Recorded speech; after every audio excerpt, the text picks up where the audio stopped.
what do I think one of the biggest fears are for a lot of companies at the moment? And what am I seeing of, one of the biggest fears? It's actually taking the plunge, making the jump. And I've noticed it a lot, which is, companies get very excited. People get very excited. We're going to do something. And it is very exciting. We are going to do something. We're going to make changes for women in our company. We're going to make changes for Black women within our company. And it feels, supercharged, ready for excitement. Yes, let's do it. But then the fear sets in. The fear sets in of, but what are other groups going to say when we start this? A. B. This is going to take longer than we thought. And C, this is actually going to be a lot harder than we thought, because we are digging deeper into the issues as opposed to going, hey, this is one and done, I'm finished now. We've ticked that box and we can kind of move forward. We can forget about it. So the question is, how do you overcome that? How do you overcome this the step of being so scared? And part of it is actually realistically psychological. There's two parts. It's the psychological fear of it, the psychological fear of the unknown. What if we get it wrong? But in this moment, there's two things that have to be focused on: the outcome and the impact. What am I hoping to achieve in the first instance? And how will that then have a knock-on effect, and what impact will that create going forward? So if we, for example, just take, I'm going to take the easy one. We are going to actively try to increase female representation in leadership. But you're worried about the men complaining, which is a valid concern, or worried about anyone complaining who feels excluded, right?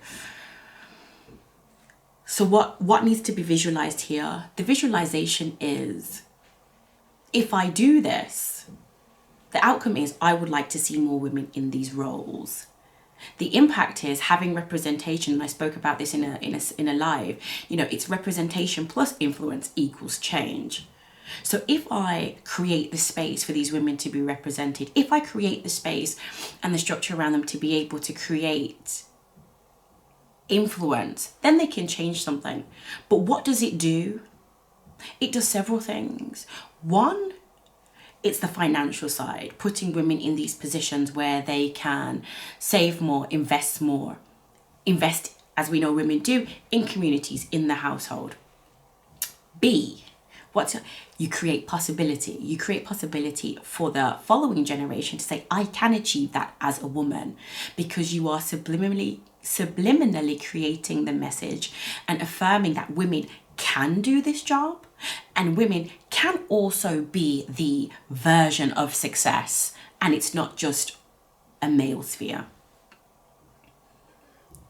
And then third of all, and I still think this is a really important point, you build evangelists for your company to say, this is a gender equitable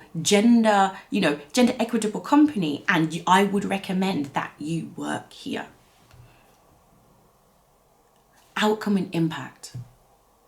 That has to really be the most important part to any company, to any HR manager, to any CEO, in really being able to confront that the road to change, the road to seeing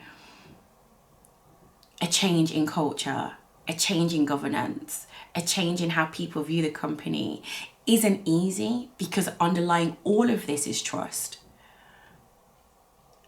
And trust has been breached by companies. So there's a lot to regain here, notwithstanding the backdrop of COVID, hybrid working, how many women are scared they'll be penalized by this Zoom ceiling because they choose to work from home, because of the flexibility, especially Black women, because of the flexibility it allows them to be able to avoid sexism, racism, issues at work. But at the same time, they worry that they'll be penalized on the leadership level and career progression level because they aren't present. So there were loads of moving parts to coordinate. There are loads of moving parts when we're looking at it. Later on this week, I'll be publishing an infographic on, where to start, because there are so many different places you can start. But focusing on the outcome and almost taking the steps back provides an indicative way as to how you can, what will the path look like? Where am I trying to get to? What is the outcome? This is the outcome. What is the impact? How do we get to this outcome? What is it that we need to do?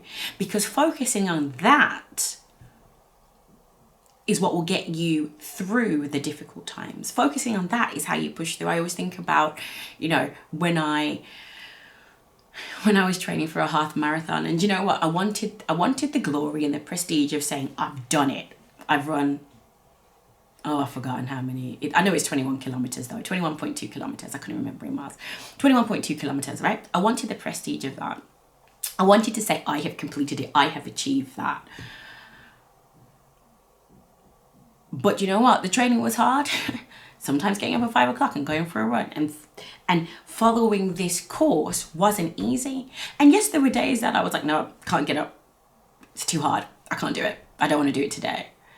But immediately when I didn't do it, I felt it in the next training session that it was even harder.